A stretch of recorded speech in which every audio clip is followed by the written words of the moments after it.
I am the ghost who walks the halls of Dunwoody College of Technology, Minneapolis, and I want you to feel every splinter of my sorrow until your ribs creak like old floorboards.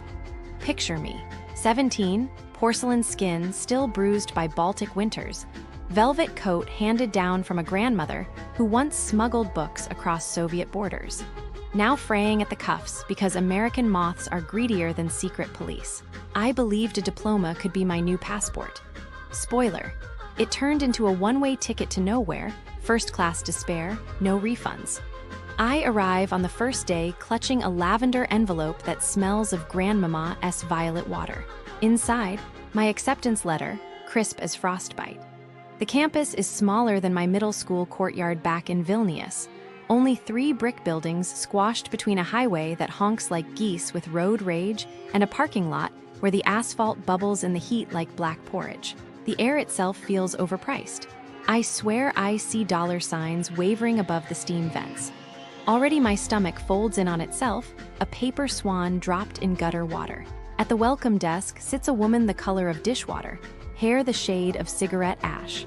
I ask, soft as snowfall, could you kindly tell me where the architecture studio is?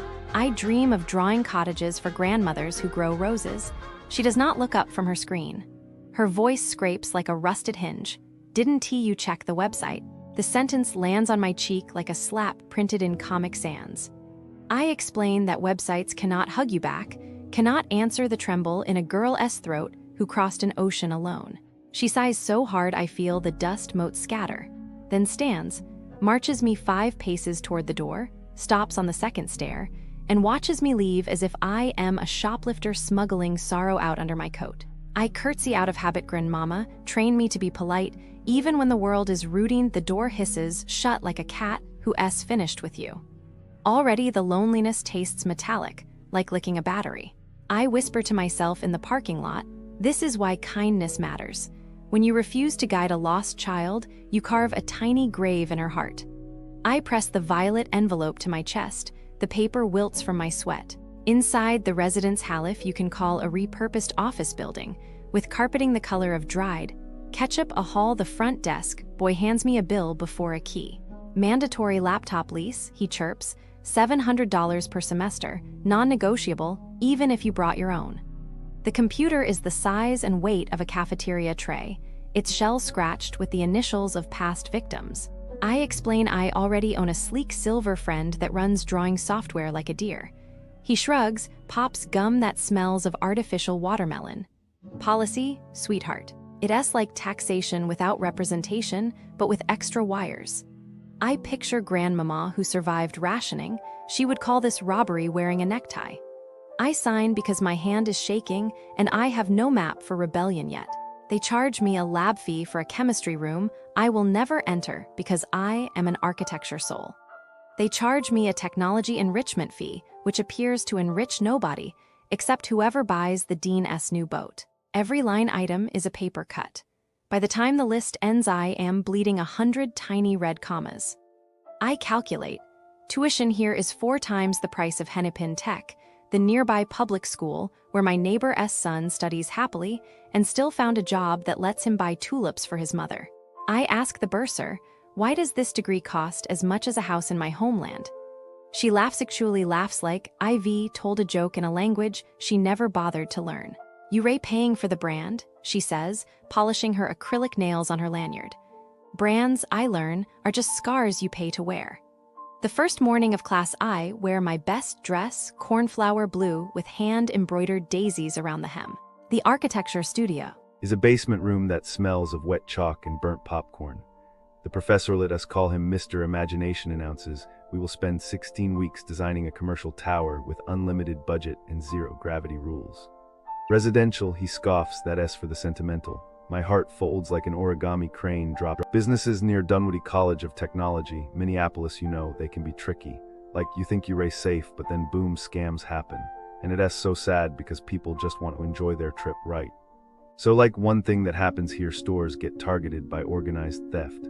There was this case where a whole group stole over $25,000 from retail stores, just walking in, taking stuff, and leaving like it's nothing. And you know what's worse? They kept doing it, hitting multiple stores like they had a system. I bet the stores lost so much money, and the workers probably felt so helpless. And the thieves.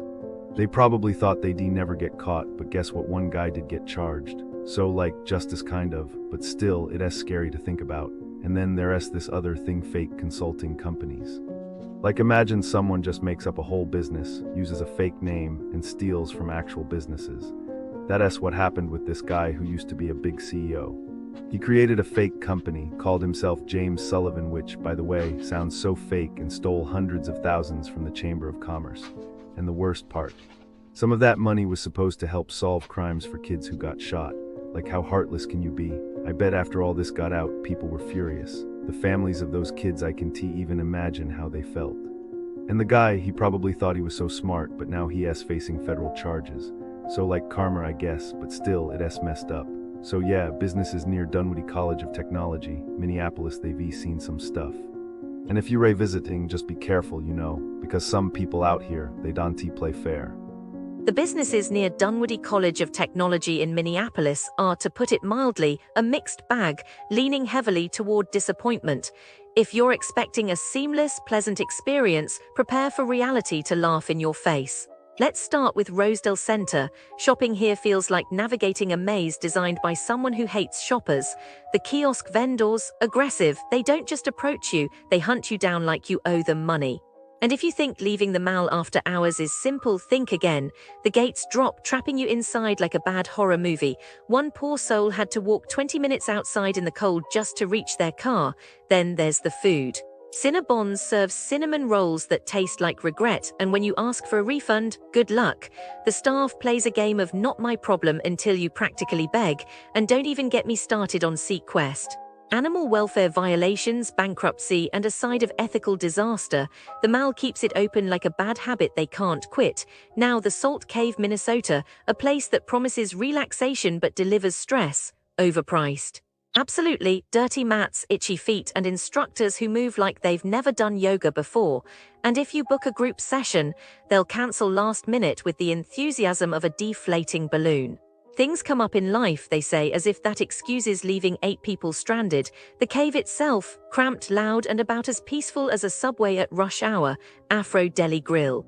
The name sounds inviting, but the experience is anything but. Raw chicken in your curry? Check. Overpriced, underspiced sandwiches? Check. Staff who handle food with bare hands and then wipe them on aprons? Double check. And if you show up near closing time, they'll lock the doors early like they're running from the law. The chicken fantastic is a cruel joke, more like chicken tragic. Spy House Coffee Roasters. Once a local gem, now a corporate ghost of itself. The coffee, bland and overpriced. The staff, if you're not part of their aesthetic, prepare for indifference or outright disdain. Want a porcelain cup? Too bad. They'll roll their eyes and hand you a paper one, then shut down the espresso machine 20 minutes early just because they can. Consistency here is a myth. Gray's Food Hall by Travel. A place that should be a culinary playground but feels more like a scam. 60 for salty, dry mac and cheese and undercooked beans. Soul Bowl's Southern hospitality is anything but. The bartender, rude to the point of suspicion. And the fees, hidden like landmines. That 17 burger, suddenly 25 after equitable wage and delivery fees for food you pick up yourself.